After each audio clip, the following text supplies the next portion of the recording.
Hi, this is Michael Buffer, and welcome to the BoxHard Podcast. Hello, everyone. This is Mikey Garcia. This the monster from the swamps, Regis Rougarou Program. Hey, what's up? This is King Carlos Molina, former IBF world champ. This is Michael, the Bounty Hunter, 2012 Olympian and your people's champ. This is Charlie Edwards, flyweight champion of the world. This is Fast Eddie Chambers, and you're listening to the BoxHard Podcast with my main man, Joey Coastman. Hello everybody and welcome to episode 438 of the BoxHard Podcast. I'm your host Joey Coastman. I'm joined as ever by former heavyweight world title challenger Mr. Fast Eddie Chambers. Eddie, how you doing this week? I'm doing great, my man. How about you? Always good when speaking with you, Eddie.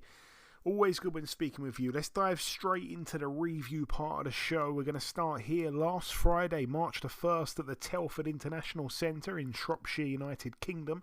It was live on Channel 5. Let's touch on the undercard firstly, though. Couple fights that they didn't air. Friend of the show, Elliot Wow, now 9-0. A TKO for him in round 2 against Fernando Mosquera, who'd never been stopped, but he was stopped here, like I say, second round TKO. Fernando Mosquera now 6-16, but a bit of a statement there for Elliot Wow to become the first man to stop him in 16 losses. Really happy for him. Also on the card, the return to the ring for heavyweight Matty Harris. He's back to winning ways. He's 6-1, a points win there against the teak tough journeyman Amin Bouchetta, who's now 8-11. Still only been stopped, I believe, just twice in those 11 losses. Points win there over 4 rounds for Matty Harris. Sultan Zorbek as well. He's now 17-0. He had 12 KOs from his 16 wins going in, but was unable to stop Victor Julio. Victor Julio was down in round 6, but lost on points over 8 rounds. Victor Julio obviously went the distance in a loss to Archie Sharp back in December, but he was back to winning ways after about 9 losses on the bounce, and he loses again, so he's back to losing ways here. He's now 17-11. Also on the card, the main event, Abbas Barao now 15-1, a majority decision over 12 rounds against Sam the Savage Eggington, now 34-9. It was for the vacant EBU European Super Welterweight title. Eggington cut above the left eye in round 9. Just seems so long ago now, this fight. Like it's almost 6 days away, or 6 days ago now. But no, it was a really close fight. I had Eggington nicking the first 2. I gave Barao round 3. I gave Eggington round 4, so I had it 3-1 to Eggington at the start of the fight, but then in the mid-rounds I felt that Barao really came back into it. I felt at times he was outworking Eggington. A lot of the time he was on the front foot, and Eggington's not really used to being backed up. And the cleaner, smarter work, I think, at times was coming from Barao. Gave him round 5, round 7, round 8, round 9. And in the end, basically, I had it a draw. 114 over 12 rounds. I gave Eggington only rounds 10 and 12 in the second half of the fight. So like I say, as the rounds went on, it was actually surprisingly Barao who seemed to take over. I thought that he would be the tired one. I thought that Sam Eggington, with his experience of going 12 rounds on quite a few occasions, would have had a bit more in the tank. He's used to a fast-paced fight. He's used to throwing, loads and loads of punches, but he seemed to kind of gas out a little bit, so a bit of a strange performance from him, a little bit unexpected in that way. I did say on last week's show I thought it was going to be a really good fight. It was a really good fight. Sam Eggington definitely got hurt a few times. That was a bit unexpected. But yeah, he's had a tough, hard, long career, and listen, all the best to him. I spoke to him just briefly after the fight, dropped him a text. He took his kid out of school to take his kid to a safari park this week. So yeah, that's a nice thing for him to do there. But no, look, he's a great guy, and I wish him all the best. I don't think that's the end of the road for him just yet. But, Abbas Barao was always going to be the better boxer, technically, the cuter of the two. But Sam didn't really get his savage on, to be honest with you, and that was the only thing. It just seemed to not be there. I don't quite know why. I haven't spoke to him, about why or anything like that. It was just a real, short conversation that we had, just making sure the guy was good, which he is. So, all the best to him, like I say. Really nice guy. But no, all the best to, Abbas Barao as well. Did what he had to do. Travelled to the UK for the fight, obviously. Even though it was a Sauerland show on Channel 5, it's still away from home, even though he's with the Sauerlands. And yeah, he did what he had to do. And like I say, a lot of people expected him to box and not be as aggressive as he was. And I thought that Sam Egginton would be able to deal with his aggression and overwhelm him like he does, but didn't quite go to plan for Sam Egginton. Like I say, something didn't seem to be there for him. I don't know what that was, but all the best to him. And Abbas Barao wins by majority decision in what was a very close fight. Moving now to the Hala Widowiskowa Sportowa in Koszalin, Poland. Over here, I'm going to keep it short and sweet, but I'm going to come to you, Eddie. I haven't seen the fight, neither did you, but we know the result. Kasper Maynard, he was 11-1 going in. He's now 12-1. A TKO for him in the very first round. It took him just 45 seconds to dispatch of Adam Kaunaki, who put together 20 wins in a row, and he's now put together, this is the 5th loss in a row for him. It was for the vacant Republic of Poland heavyweight title. I think we're in agreement that that has to be the end of the road now for Mr. Kaunaki. Yeah. Once you start to pile up losses like that and stoppages like that, it's just something's not clicking. There's fighters in the past that have had success in their career, and all of a sudden somebody beats them. And then it's like, okay, well, unfortunate, it happens. But then another person beats him, then another person, and then he starts to say, wait, something's going on. Something may be wrong upstairs. Maybe it's just too much punishment. With a guy like him, he would be in there exchanging with big heavyweight punchers. And, in the beginning, he was coming out on top. He was younger. He was fresher. You know what I mean? But as time goes on, you take that punishment, and eventually what goes up must come down. And, it's come down quickly. Meteoric rise, meteoric fall. You understand what I'm saying? And it's looking to be that for Kaunaki, and it's just unfortunate. He didn't even get to title contention yet. Up to that point, and then now he's just he's falling off something serious, like off a cliff, so to speak. And it's so unfortunate. I thought at one point he's a tough customer to deal with. Throws a lot of punches. Tough guy, can take punishment, keep on coming. His pace would really give heavyweights trouble. But it just so happens that, man, once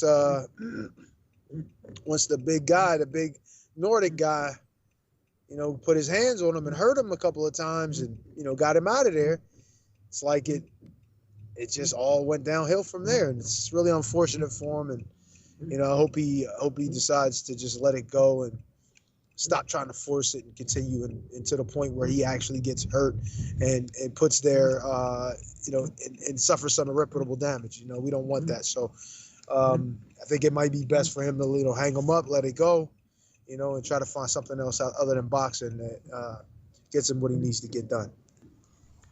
And moving now to the Coliseo Jose Miguel Agrelo in San Juan, Puerto Rico. Over here, it was live on DAZN. It was supposed to be the 50th pro fight for Amanda Serrano, but in the end, it was kind of strange. She ended up going to the arena with a big pair of sunglasses on, and no one really knew nothing. And then there was rumours spreading on social media before they announced it that she weren't going to be fighting. And then, of course, I missed it, but she came to the ring and announced that something had happened and something got in her eye the night before the fight. And so basically, her fight was off. So everyone came to the arena. obviously expecting to see her fight, and in the end, I think everyone was offered a full refund on their tickets. They also paid her opponent Nina Menke's full purse, and yeah, basically it would have been a big loss of money for Jake Paul, the promoter. But let's jump to him. He's now 9-1, another knockout, another first round knockout. That's 2 on the bounce now. He knocked out in just a round Ryan Borland, who had been a pro since 2013. He's now 17-3. He's had 20 pro fights. Yeah, Jake Paul promised a second round knockout, but managed to get him out in the first. You know, I think I've said it for a while now. I'm beginning to like this kid. I really am, and I hate to say that as a boxing guy through and through who hates this YouTube stuff, but I really think he's gone away from that now. I really kind of consider him to be some kind of, what would I say, prospect. I don't know if that's, yeah, maybe that's what you'd call him. I don't think, I mean, you certainly can't call him a contender by any stretch of anyone's imagination, but I guess in some ways he's a prospect with a massive following. And, you know, you admire what he does, because he doesn't need to do this to make money at all. There's much easier ways for that man to make money than get in the ring. But, you know, he's been providing knockouts. He's been fighting guys now in comparison with all the other YouTubers that are, you know, nowhere near their level of opponents, if you know, if that makes any sense. All these other YouTube guys, they're boxing complete utter journeyman at very best, whereas he's actually fighting guys with winning records. He's fighting guys who have been a pro for over 10 years. So, you know, you got to give him that. To stop this guy in a round is a bit of a statement. Again, I don't know where on earth this train ends, but it's not going to be with a world title, and it's not going to be with, I wouldn't have fought a Canelo fight. You know, I think Canelo's probably got a bit too much class to get involved in this stuff, but that's what he wants. And yeah, it's clever stuff, because he'll make a boatload of money if Canelo were to actually give him a fight like that. But anyway, it's fun, and, you know, I don't really mind it at this point. He's the only YouTube boxer I actually enjoy watching. And yeah, I am going on record to say I enjoy watching him fight now. I can't believe I'm saying that. Anyway, moving now back to the real boxing at the Showboat Hotel in Atlantic City, New Jersey. Over here, former world champion and friend of the show, Tevin Farmer, now 33-5 with a draw. It was a first round knockout for him as well. Not often does he get a knockout. Not often does he get it in the first round. He was able to stop Alan Castillo. And the Castillo's now 27-15 with 2 draws. All the best there to Tevin. Moving now to the final card to mention. It went down at the Turning Stone Resort and Casino in Verona, New York, USA. It was live on ESPN. Let's touch on the undercard first, Eddie. I will be coming to you in a moment. Nico Ali Walsh, now 9-1, a unanimous decision for him over 6 rounds against Charles Stanford, who's now 7-6. It was a late opponent change. I think Nico Ali Walsh originally was supposed to face, I think, an undefeated fighter, but in stepped Charles Stanford on not much notice, managed to go 6 rounds.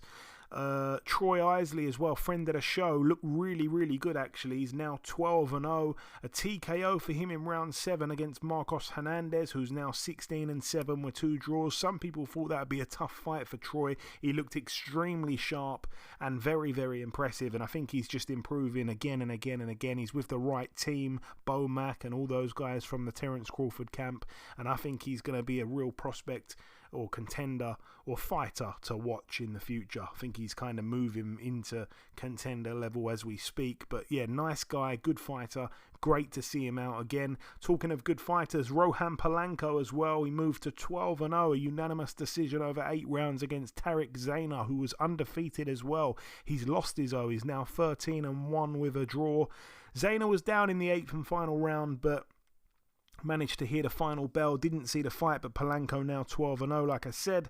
Also on the card, Luis Alberto Lopez now 30-2. A TKO for him in round 8. A defense successful of his IBF World Featherweight title against Raya Abe, who's now 25-4 with a draw. It was his 30th pro fight. He hoped to go in there and take the title away from Luis Alberto Lopez, who I think we've seen improve a lot in recent years. I think he has always had a really odd style. He's a very strange kind of fighter when it comes to his boxing style. He lunges, he throws punches from weird angles, but it seems to work for him. He's got a really good chin, he doesn't mind taking a shot to land one, and he's definitely got heavy hands.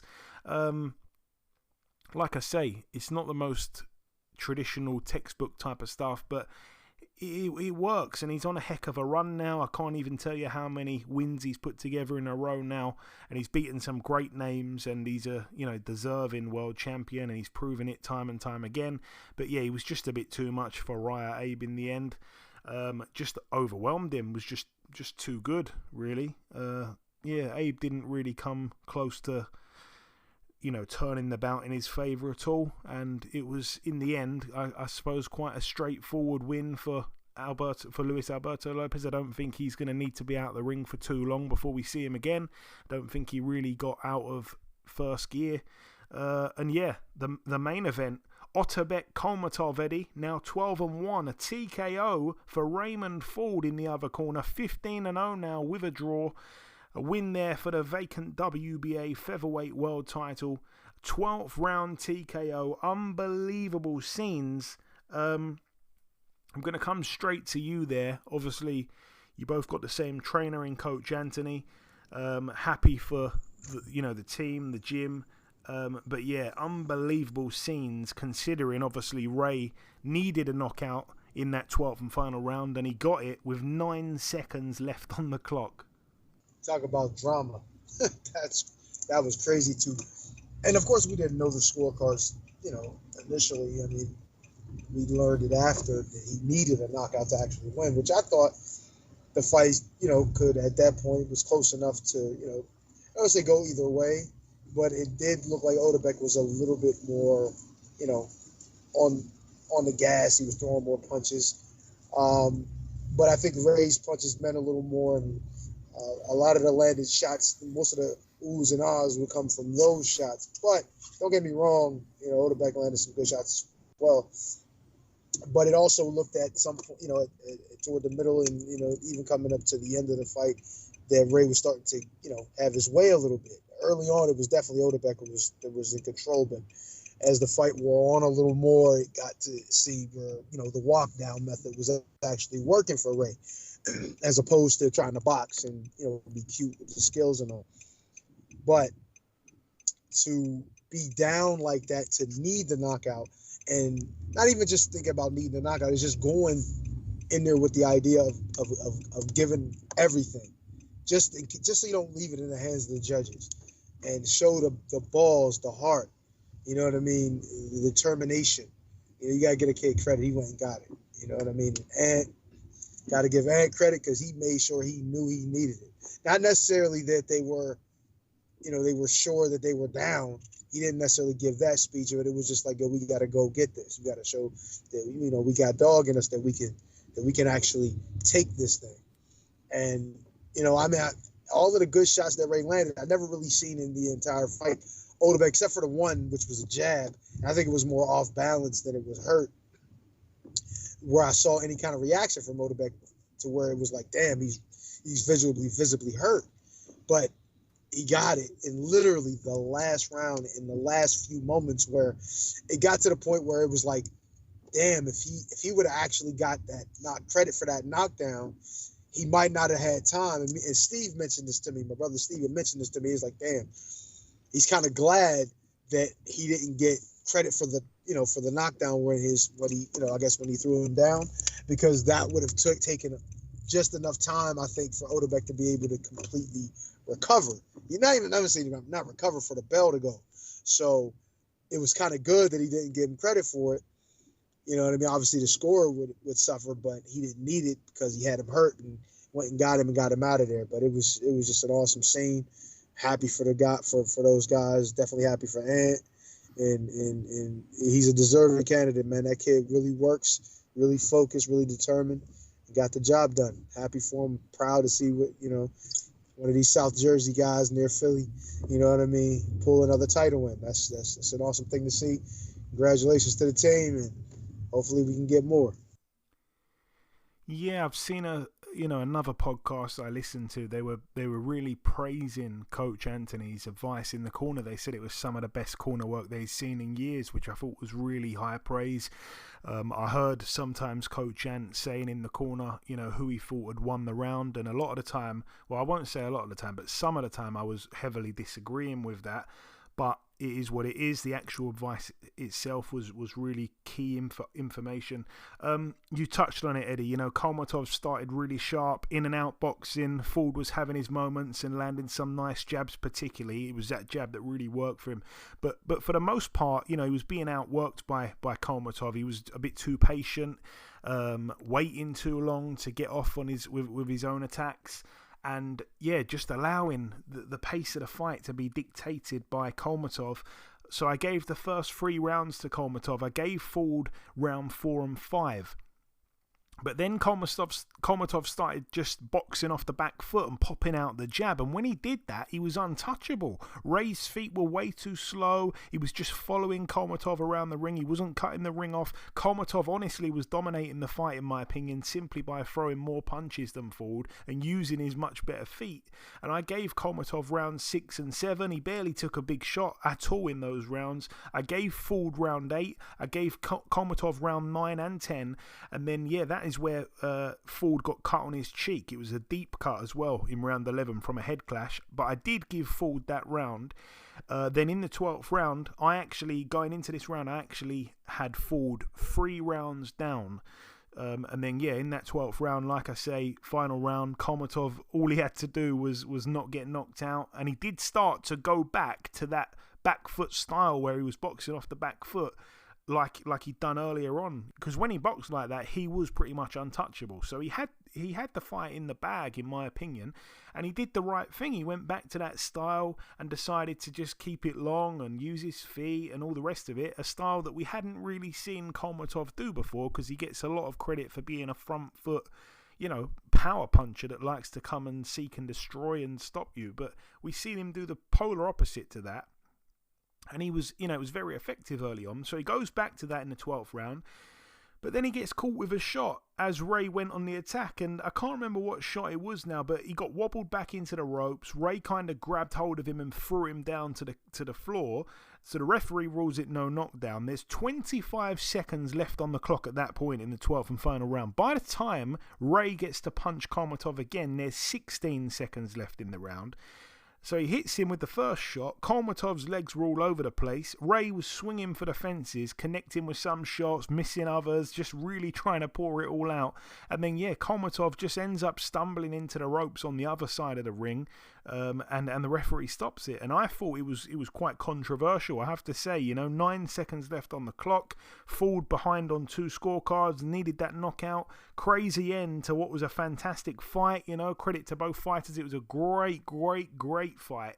Happy for Ray, of course I am. But yeah, you got a feel for Kolmatov's people, definitely. I was devastated for him. As happy as I was for Ray, I was equally as devastated for Kolmatov, because he had the fight in the bag. 9 seconds. He wasn't knocked down at any point in the fight. If they would have given him a standing 8, if he would have gone down, he could have afforded, I think, to lose that round 10-8 and still win anyway. He could have just stayed down for the 9 seconds. Yeah. But at the same time, I'm also a big fan of the referee shouldn't not stop a fight just because he's heard the 10-second clapper go. But I just think it's a tough pill to swallow in a world title fight. It's a tough pill to swallow when you're an undefeated fighter. It's a tough pill to swallow when you're fighting away from home. So all of those factors go into the fight, and it's a tough pill to swallow when you're winning the fight, and you don't need to win that round to win the fight, So yeah, it was. I really felt for Kolmatov, but credit to Ray Ford, because like we say, there was no giving up at all in that fight. There were moments where he was in his right mind to be disheartened a bit. He did go back to the corner a couple of times, said, did I win that round? And Coach Amp would say, yeah, you won that round. And I'd be thinking there's no way in the world he won that round. And I think I was probably right, because the judges' scorecards were pretty much what I had it going into that last round. So yeah, there were times where I think he did kind of question himself a little bit, and he asked his corner for the answers, and yeah, they gave him they gave him, some words of strength to carry on or whatever, to keep going, to stay switched on. But yeah, credit to him, like I say, because he kept going to the final bell, and it just goes to show what can happen. Eddie, I think you can, you're the perfect example. I hate to bring that up, but you switch off with 10 seconds to go in the 12th round. You've been on the receiving end of that. Yeah. You gotta, at all times, you have to be turned on. You know what I mean? It's pause. Not a pause. Hard. Yeah, pause. I was gonna say that. I was gonna pause, but I was hoping you didn't pay attention. Damn. But no. Switched on, Eddie. Yeah, that's definitely a pause. But yeah, you got to be switched on. I say switched on. You got to be switched on the entire time, because one moment of lapse in judgment, lapse in concentration, lapse in being on your P's and Q's can result in what happened to me. Similar thing happened to this guy. And obviously with this guy is a little more controversial than mine, which there was no controversy with mine because there was nothing I could say after. You know what I'm saying? Up to that point, I was out cold. So with this guy, obviously he can make a complaint. I don't know if he had it within his right mind to say anything. I think he was really hurt. I think the stoppage might have been a bit controversial, but what I say is the way he was and the way he looked. Like, say Ray was allowed to continue to hit him, he would have been probably knocked unconscious because he really had no defense. He had his back to the guy. He got hit with a hook and then went down again further. He probably, what you said, Joe, should have just got hit again and got dropped, and then tried to get up. Take the 9 count or whatever, get up and finish the fight. He still wins the fight, but I really don't think he was in his right mind. I think that last shot did it, and he would have just been, it would have been overkill in a sense, but not really. Obviously he goes down, they're gonna give him a chance to get back up, but man, I don't know if he would have been able to get up. I think he would have, if he had got hit again, it would have been, over. It kind of almost like a Tommy Morrison, Ray Murphy type thing. And you don't want to see that. But, but I don't know about the stoppage. And, I haven't seen anything. I don't know if you have, Joe, anything on where they were complaining about the stoppage was too fast or whatever. Did you say anything about that, by the way? I don't think so.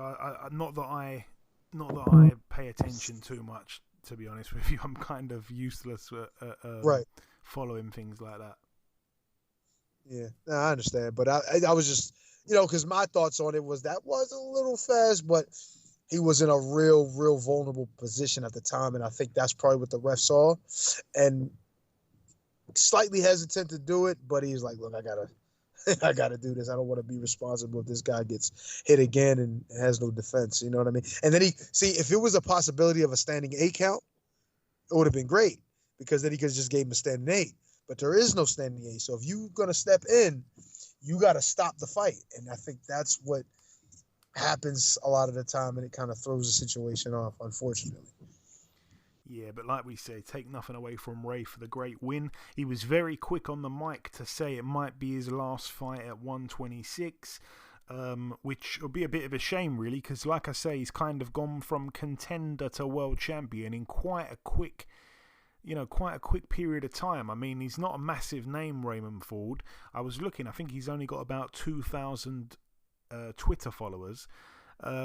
But yeah, like I say, he's kind of gone from contender, because he hadn't really beaten anyone fantastic going into this fight.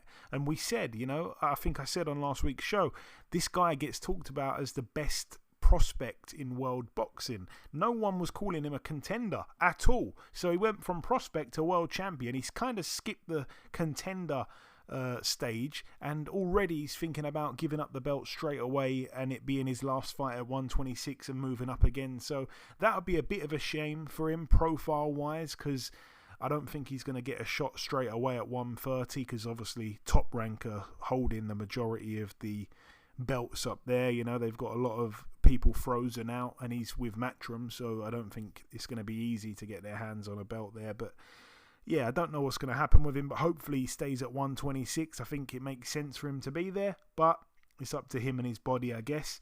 But anyway, that brings the review part to a close. It's now time for me to welcome this week's special guest. Ladies and gentlemen, please welcome the undefeated super lightweight contender. It is, of course, Mr. Richardson Hitchins. Richardson, welcome back on the show, my friend. Thank you for having me again. I appreciate it. Hey, I appreciate you coming back again. So, yeah, man, we last spoke back in September, 6 months ago. It was a couple weeks before the Jose Zepeda fight, which was the last time, obviously, you were in a ring. Talk me through that performance briefly, Richardson. You barely took a punch the whole fight, and you dominated a top-quality contender. It was a masterpiece. I think it was a masterpiece. I think that because last time it was a masterpiece, for the casual boxing fans, they didn't really enjoy it. I understand, and I'm sorry for that, but I feel like for the fans, for the real fans, or the the hardcore boxing fans, you seen a guy that they're still somebody that they were still trying to decide if I'm a prospect or a contender, and with a guy that's been on the world stage for majority of the recent years, and gave everybody he been in the ring with problems, gave them fits, and then you have a kid they were still saying as a prospect haven't shown nothing ever on that level, and I dominate completely. He seemed like it seemed like he wasn't ready for a step up like that. He was nowhere near in the same level, anywhere near the same level as me. So I think that a lot of fans try to criticize it, but I get it because I'm so great that they try to say like, oh, it was boring. I should have stopped him. I should have knocked him out. I get it. It's just that I feel like I had a game plan and I went in there and executed my game plan and I got the job done with flying colors. Yeah, I mean, you touched on it there. You said, obviously, people are looking at you. Are you a prospect? Are you a contender? And the way you beat him, who, we all knew was a real solid contender, obviously speaks for itself. You touched on it there. Few people felt that the fight was boring. I know that you came out on social media afterwards and you hit back at some fans who said that the fight was boring. Obviously, fans, I think, sometimes want to see more of a ding-dong type of brawl. Some fans might not like me saying this, but I actually think it's a good thing for a man as young as yourself to understand that the most important thing in boxing, obviously, is hitting and not getting hit. The fans don't take the punches. Health is your wealth. At what point did you learn that, Richardson? Because, like I say, a lot of young people like yourself, they want to impress the crowd. I think that early in my career, Andre Ward was one of the first people that I heard mention that. He was like, never fight for the fans because the fans are always going to want to see fighting. But as long as you're winning, that's all that matters. Guys like Floyd Mayweather, the guys that I came up looking up to, always preach that to young fighters like myself. And I feel like maybe the fight could have been a little bit more exciting. I probably could have pressed the attack a little bit more. But like I said, I came there with a game plan. Zepeda's a solid puncher. Zepeda was supposed to be a stiff test, and Zepeda never been dominated like that ever. And he's been on the world stage before, I think, way before I even turned professional. Before I even turned professional. So Zepeda been on the world stage, never been dominated. No fighter ever outclassed him that type of way. And I feel like I had a game plan, and I just was always taught hit and don't get hit, hit and don't get hit. That's how you dominate, and that's the name of the sport. And I think that was one of the fights where I made a fight that was supposed to be a hard fight, one of my easiest fights to date. Absolutely, I agree. And back to what I said, obviously, the less punches you take, obviously, health is your wealth, and then the longer career you can have and the more money you can make. That's how it goes. But yeah, let's move on from that. You'll be boxing on April 6th in Vegas against the undefeated Argentine, Daniel Gustavo Lemos. What do we know about Lemos, Richardson? I know Lemos is a guy that, he's been fighting for the IBF, I guess a little time now. He was the next best available guy. A lot of people don't really know. Like I said, I always had my, there's a champion at 140 now, and the name is Subriel Matias. A lot of guys try to say I'm ducking and dodging him, and I've been had a issue with the IBF way before Matias was even champion. So before I even knew Matias was in talks to being champion or anything, you know. So I always had an issue, but Gustavo Lemos was the guy that the IBF gave me eliminator. I said, okay, I'll fight for the IBF to see how my body feel with the 10-pound rehydration clause. And Gustavo Lemos stepped up. He was the next available guy ranked for the IBF, and he took the fight. You know, I said I'll give it a go. And now April 6th, that we have me and him going at it. I don't know much about Gustavo Lemos. I look at the guy. I looked at a few of his fights. You look at a guy that built up his career. He built up his career to a certain type of level. He had a good win over former world champion Lee Selby. I think that was probably his best win to date. Yeah. And now he's coming in against me, a world level fighter. So we'll see. Yeah, you mentioned it there. Obviously, you know, he stopped Lee Selby. Selby did retire after that fight, but, you know, it was still a statement. Still the only guy to have ever stopped him, which was impressive. Lemos, as you said, pretty much may not be as big a name as someone like Zepeda, but do you think Lemos will be a harder fight than Zepeda was for you? That's a tough question because Lemos is younger. Argentine fighters, they're known for being tough, being real tough people. And I don't know. We never know until we get in there. I just feel like Lemos never been in the ring with somebody like me. This is the same thing that goes for the last guys that I fought. I keep trying to tell these people over and over. It's different when you get into a fight in the ring with a fighter like me because you step outside of the TV screen and you look at me and like, oh, he only have a good jab. Or let's just get in his chest and go to his body. And people forget that. Every day in the boxing gym, when I go to the boxing, these are the same game plan that people come every day with me. So Lemos, he has a game plan. He's going to come the same way. I've seen 100 guys like him. He's never seen nobody like me. It's easy to, like I said, it's easy to look at from a TV screen and think that I'm just a pure boxer guy that's just, you know, just trying to just score points and have defense. But it's a science in there. I turn boxing to a math problem, a science problem. So when he get in there, he's gonna figure that out from the opening bell. That whoa, why is my punches falling short? Whoa, why is this guy timing me? Why is this guy so accurate, so precise? Why he's gonna realize that he's in a whole different level. And come April 6th, I'm gonna use my God-given abilities and skills to get Gustavo Lemos out of there. I don't see his fight going the distance, and the reason why I don't see his fight going the distance because I think that Gustavo Lemos is in over himself. Yeah, he built himself to 29-0. So right now he has no other choice but to fight me because this is for a world title opportunity. But he'll realize he got to start. He got to go right back to the drawing board. And I'm looking to get him out of there because I feel like he's never been in the ring with anybody close to the skills that I have. I don't even think he even fought a guy and even knew how to throw a jab. So I think that when he come April 6th, he'll see that he's in there with a whole different type of fighter. And I know that you're ranked with all the sanctioning bodies. Obviously, you said Lemos is ranked with the IBF. He's been boxing for their organisation for a while.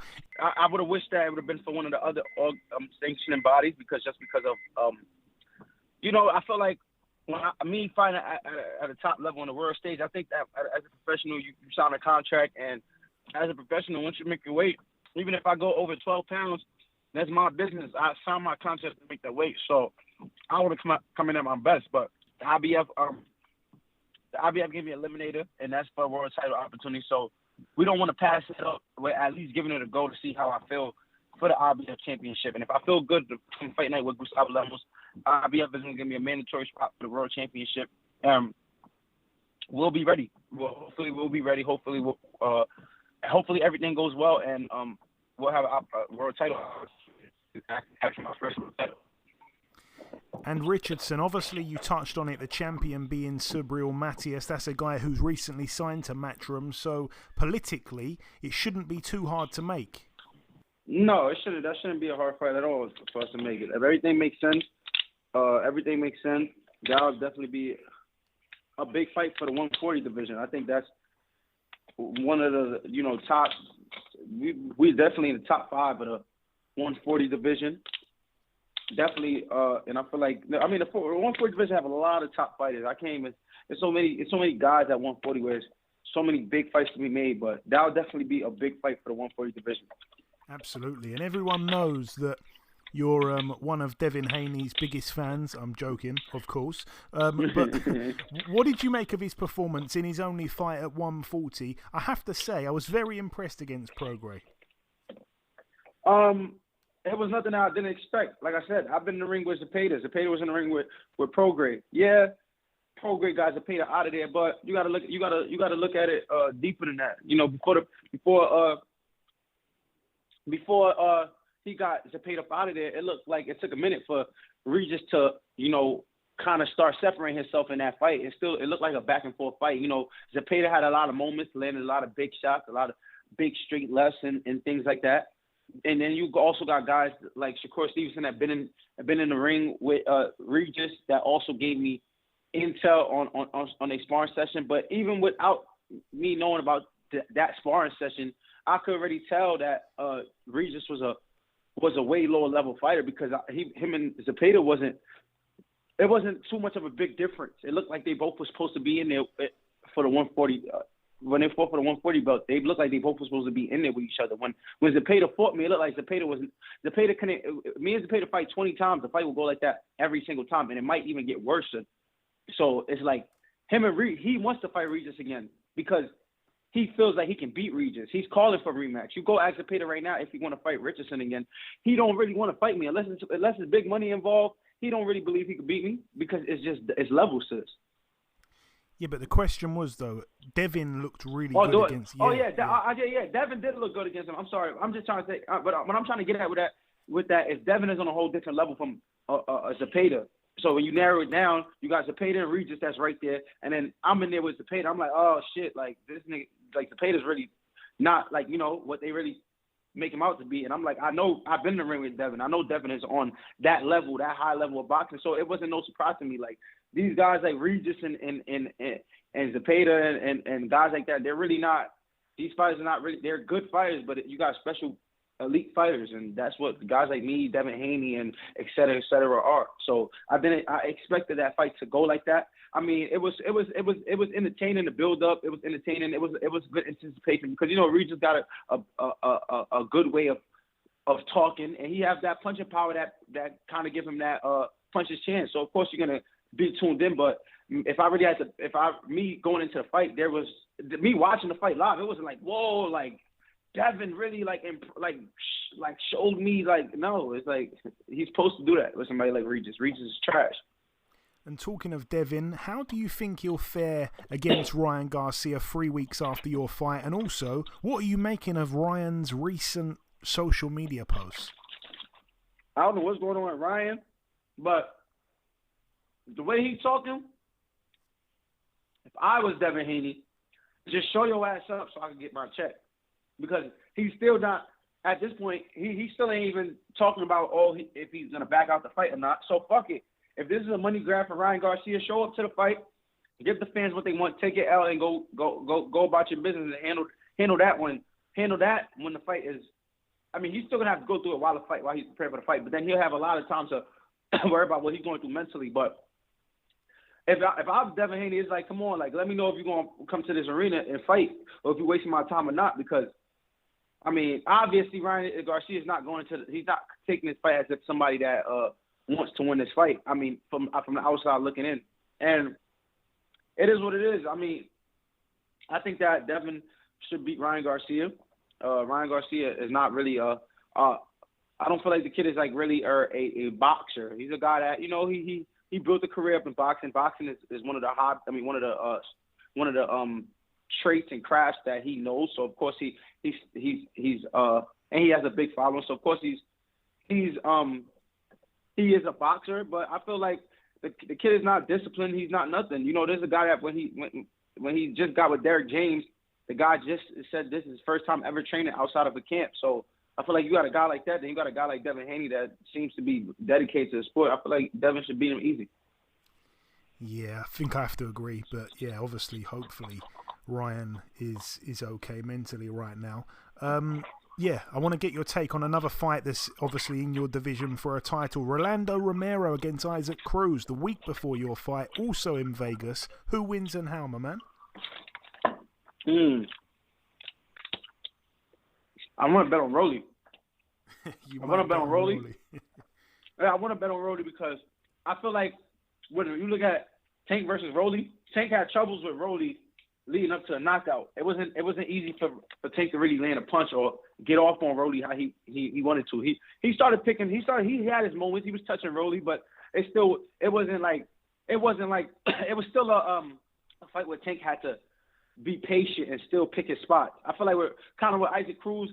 It was a fight where he was kind of cruising through it and his hand messed up, and it was like he had to just deal with the cards he was dealt with, kind of sort of. So I feel like he went 12 with Tank, but I feel like Rolly was slightly a more harder fight for Tank than Isaac Cruz. But I feel like Rolly really is cracking, and Rolly was trying to set Tank up and run Tank into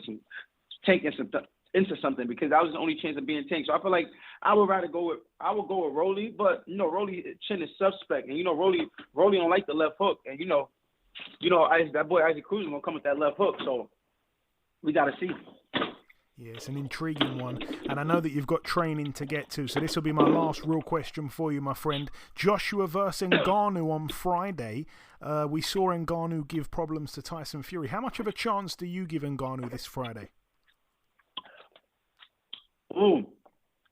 The crazy thing? I don't even watch heavyweights like that because I didn't even know Ngannou gave Tyson Fury a problem. I thought this was Ngannou. I thought this was Ngannou's first boxing fight. Yeah, he dropped Fury on the deck. Yeah.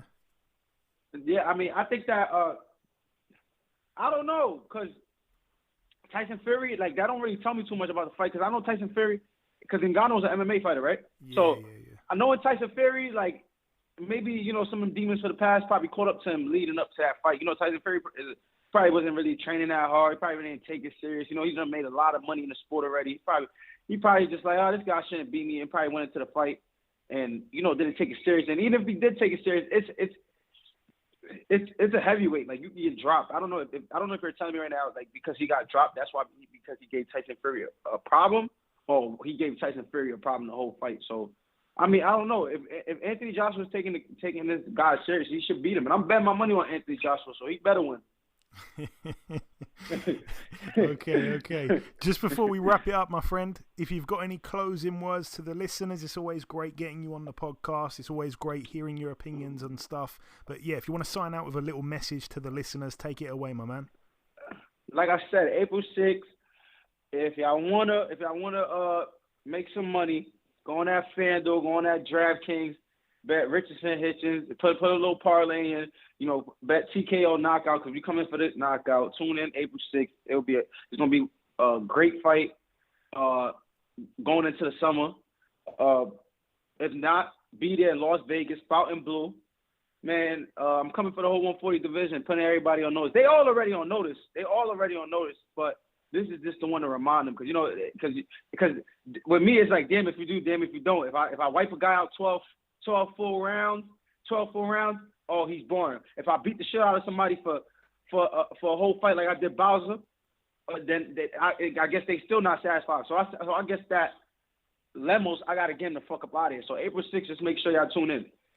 There we go. If that doesn't get you excited, I don't know what will. Listen, Richardson, as always, the pleasure is mine. Best of luck for April 6th in Vegas. Thanks for your time, and we'll speak again soon, my friend.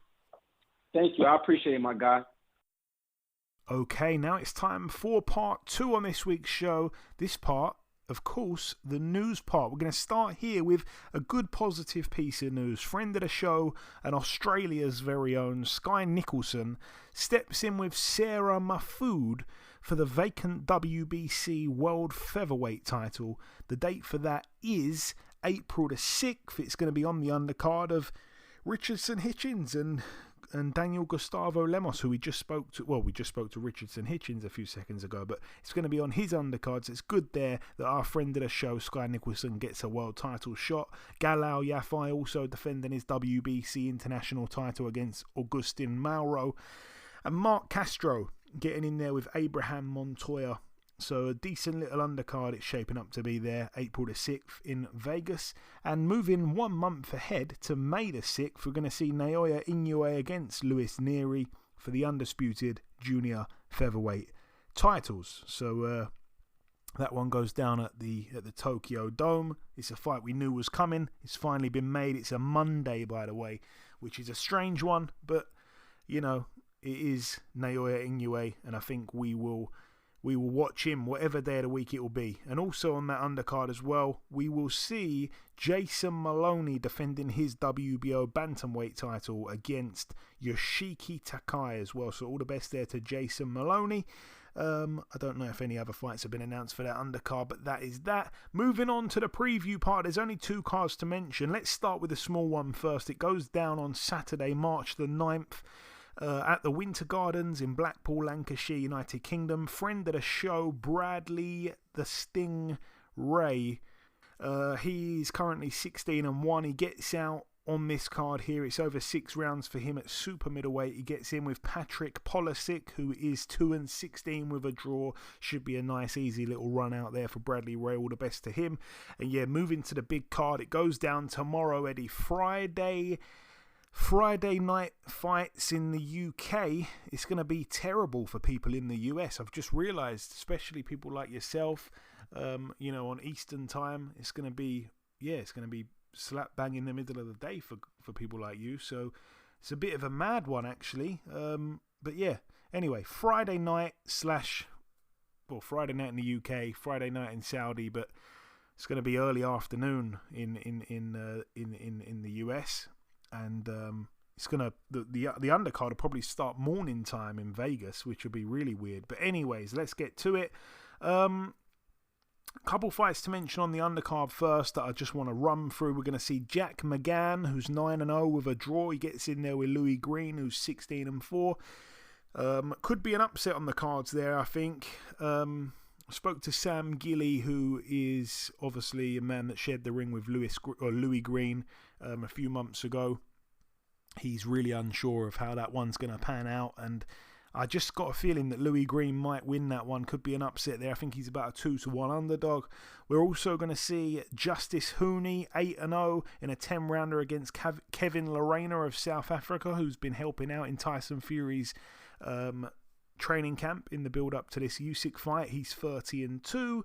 We're going to see Israel Madrimov, 9-0 with a draw, fighting for the vacant WBA World Super Welterweight title against Magomed Kurbanov, who once upon a time got a gift decision against Liam Beefy Smith. He's 25-0. We're going to see Mark Chamberlain, 14-0, stepping in the ring with Gavin Gwynn, who's 17-2 with a draw. Gavin Gwynn looked awful last time out. Mark Chamberlain didn't look great. Both guys facing off here over 12 rounds. No belts on the line, which is interesting, but I wouldn't mind seeing the winner get in there with Sam Noakes. But yeah, Mark Chamberlain's quite a big favourite. You can get about, I think, just over 2-1 for him to win by knockout. Gavin Gwynn looked like he was going to get knocked out in his last fight against the 47-year-old Italian. And I think that there's a chance Mark Chamberlain could stop him. I would favour Mark Chamberlain. I think he's going to be a bit too strong and probably hits a bit too hard. But yeah, I think he could get a stoppage. I think there's some really good odds on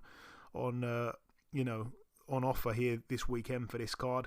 Also on the card, defended his WBC featherweight world title, Ray Vargas, 36-1.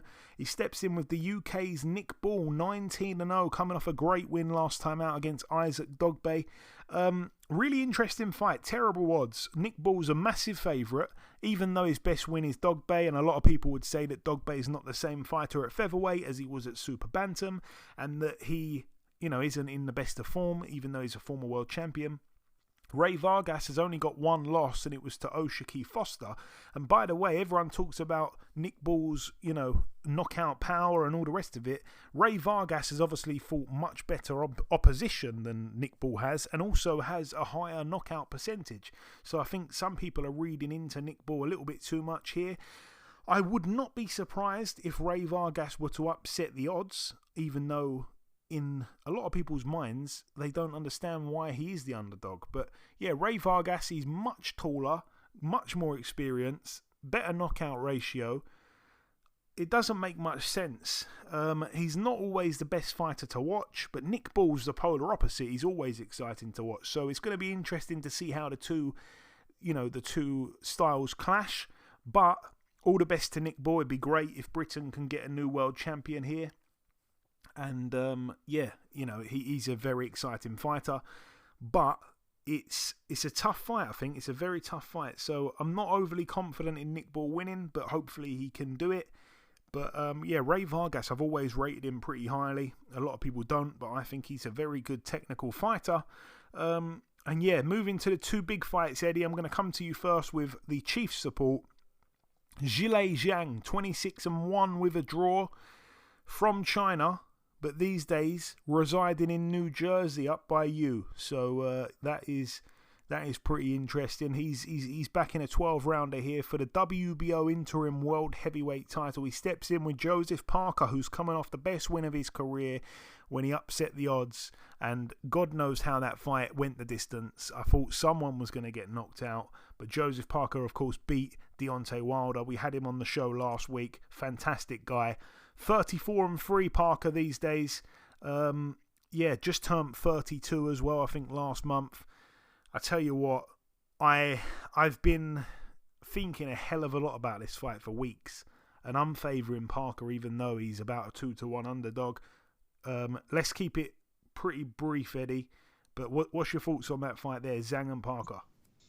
Great fight actually. Good contrast in styles is, to be honest, Parker could box, but he also could come forward. So he has, options within that fight. I think with Zhang, though, he needs to be a little bit more on the back foot, box a little more, in and out kind of, make Zhang work so that in the second half of the fight, he could kind of, wear him down a little bit, make him work a little more than he wants to work. So in the second half of the fight is a little easier, I would think, or at least maybe you can even move toward stopping him. I don't know. Zhang seems to be really tough and have a strong chin.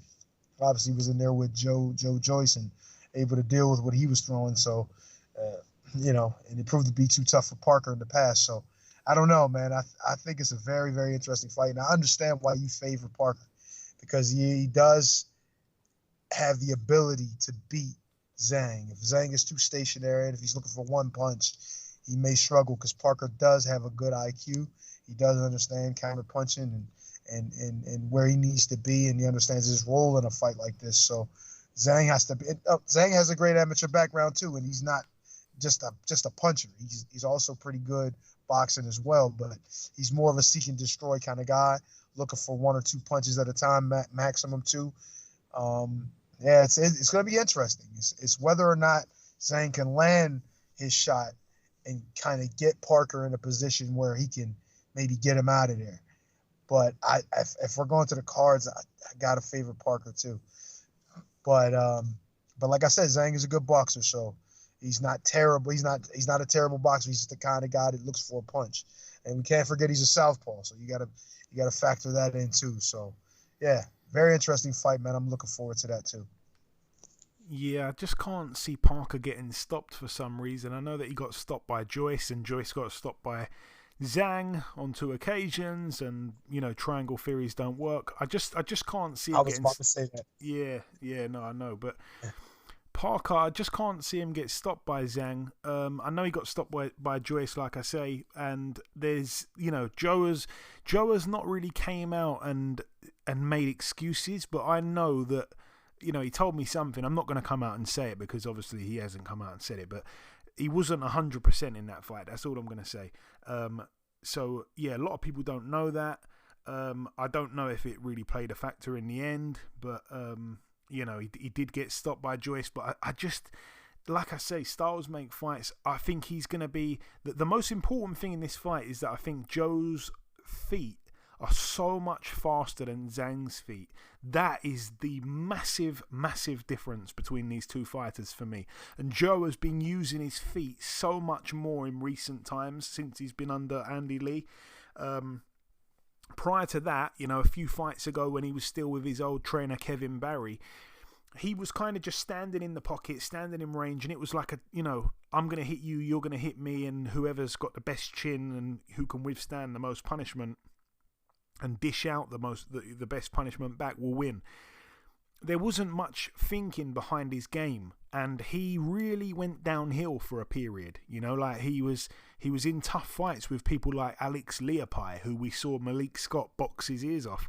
So I just don't know what happened in that period of his career. But then he left his trainer, got with Andy Lee. All of a sudden, he's really doing a lot more moving. Looked great against Simon Keane.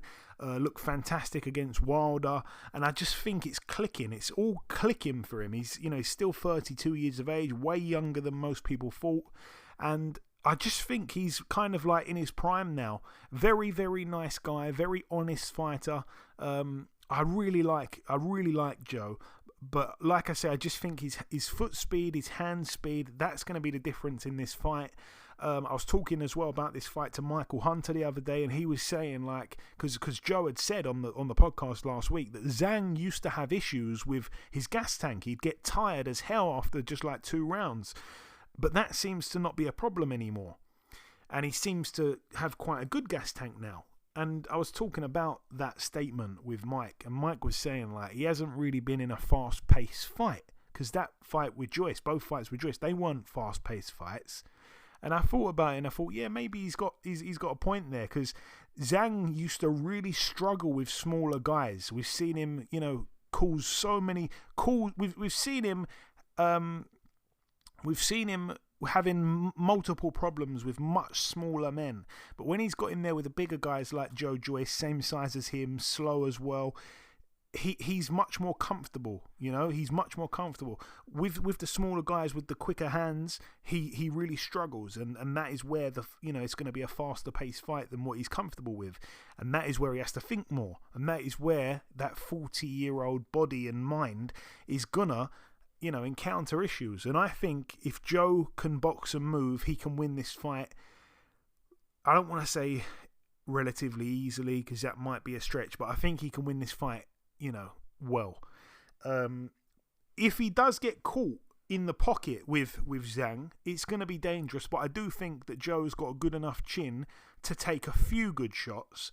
But obviously, Joe Joyce has got a fantastic chin, and if he can't take the shots, then I don't think no one can. But yeah, I think Parker he's got a good enough chin to get him out of jail a couple of times, but not all night long. And I don't think his chin's going to be there to hit all night long.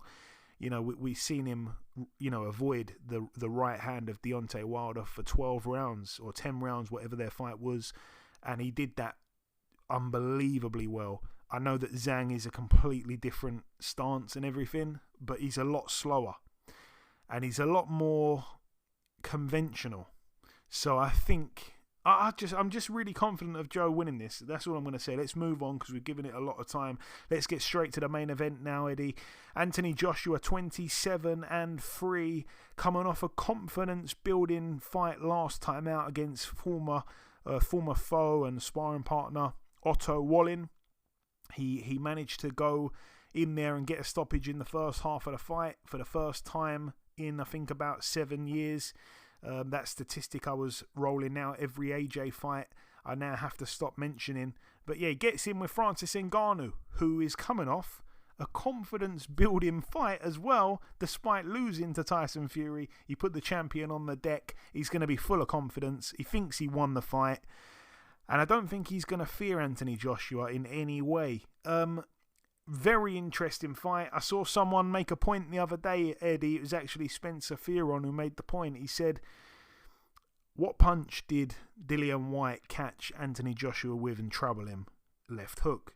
What punch did Andy Ruiz keep clocking Anthony Joshua with, hurting him, dropping him? Left hooks. And what punch did Francis Ngannou put Tyson Fury down with? And it's a left hook. And that was it. He kind of wanted to leave that out there. Interesting, Eddie. Interesting. I think both men can obviously really punch. There's no doubt in that. I think Anthony Joshua will be a bit weary. I think Anthony Joshua, this isn't an Otto Wallin here, a man he knows well. I think he's going to be a bit worried. He's seen what this man did to Tyson Fury. Had him in lots and lots of trouble throughout that fight. It wasn't just one round that he was in trouble. I watched the highlights of it just today, and I was shocked at how hard of a fight that was for Fury. Still can't quite believe it. like we said many times before and on this podcast, Eddie, styles make fights. Doesn't mean it's going to be a competitive one like it was with Fury. But I still am not 100% sure in Joshua. I think he will win, but stopping Ngannou is going to be a tall task. And also, if he does end up wearing a shot himself from Ngannou, which I feel like he undoubtedly will at some point, that's going to be really interesting to see how he takes it. Yeah, I couldn't agree more. This fight is really up in the air as far as like how it can end, because there's multiple different ways the fight can end.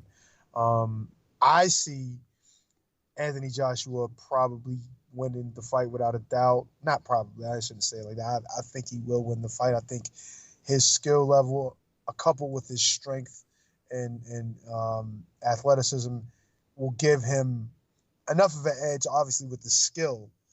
I mean, all of that coupled with the skill and more information in boxing and more experience in boxing and being even at the Olympic level, I think that will be what's going to set him apart. I think with Tyson, he has obviously the skill level and even amateur background, all of those other things over him as well.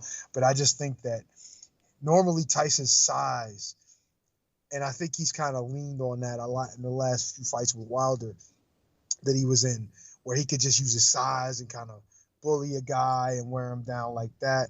Whereas with Ngannou, that wasn't possible because he was too strong. You know what I mean? He was able to move mountains. You could be as heavy, try to be as heavy as you want. It seemed like he wasn't going nowhere, and he wasn't going to be bullied. So, I think though with AJ has a little bit more maybe physicality, a little more strength, a little more just overall, like I said, I don't say physicality. I think Tyson, to be quite honest, is more physical and more, it can be a little even dirtier at times than what Anthony Joshua is. But I think he has enough explosive power to get more respect than what Tyson got in that fight. You know what I mean? So I think that Ngannou and what I like about what you said, Joe, was that he's undoubtedly at some point going to land a shot. And it will be extremely important for me to see just how Anthony Joshua deals with his offense when he's coming forward and throwing shots and landing shots. Will he be able to deal with it? Because from what I understand, this guy punches harder than everybody. You know what I mean? He's recorded the hardest punch in history and all that crap. And then he also put Tyson down. So there's a lot of things up in the air about what Ngannou could do as far as punching power. And to be quite honest, he didn't look like he didn't belong in a boxing ring. So he does have enough skill to compete. Obviously, with one of the most elites that we've seen as far as Tyson Fury, he was able to compete. So I don't think that was a version of Tyson Fury that we'll see in a more serious type high-level fight. I don't think he was fully himself, but regardless of that, I think Ngannou gave a good account of himself. And if that is true and is all real, and even if, say, Tyson was it was definitely in better form than I'm giving him credit for, and Ngannou's just that guy, well, it's going to be reflected in this fight. We're going to see it because Joshua, I think he looked pretty damn good in the fight he had with Otto Wally. And like you said, though, Joe, he was really comfortable with him. He sparred with him. He kind of knew what he was getting into. So maybe that was a big part of it and why he looked so good. But with this one, there's a ton of uncertainty. He doesn't know what to expect. He only has one fight to really watch and dissect to figure out what he's going to be seeing on fight night. And, he's still, Ngannou is still pretty much unknown commodity. It's like we don't know what we're going to see. It's a different style. Just so many things. But I tell you what, I'm just like another fan. I want to see it. I'm looking forward to it, man. I'm gonna try to. I'm hoping it's on Friday, so it's Friday, right? If I'm not mistaken. Yeah. I don't want to get this wrong. That's great because now I actually have an opportunity to be able to see it. So thank goodness. But if it was a Saturday night thing, a Saturday night thing, it might have been tough, but I can watch on a Friday. So I'm just looking forward to it, man. I'm picking Joshua. I'm thinking he's going to win probably if he's able to wear Ngannou down. It could be a late stoppage. It's hard to see him getting stopped. He just seems so tough. But, if he gets tired and gets worn down, you never know. And like I said, Anthony Joshua is an explosive puncher. So we'll see. But very interesting fight. Looking forward to it. Very interesting fight. I echo that, Eddie. Well, there we go. That brings part 2 to a close. There's nothing more to add from me. Cannot wait for tomorrow. Cannot wait. It's going to be an exciting card. In part 1, we did the review part. We welcomed our special guest. Then in part 2, we did the news. Then we did the preview part just there. It's now time for me to come in with the outro, which I'll do in just a few seconds. Okay, and this wraps up episode 438 of the BoxHard Podcast. I've been your host, Joey Coastman. Eddie Chambers has been with me for the duration of the show. A massive shout out to this week's special guest, the undefeated super lightweight contender, Mr. Richardson Hitchins. The biggest thanks of all, though, goes out to you, the listeners. Thanks once again for tuning in. That is about everything, though, from myself. Enjoy your weekends, people. Enjoy tomorrow, and we'll see you all again same time next week.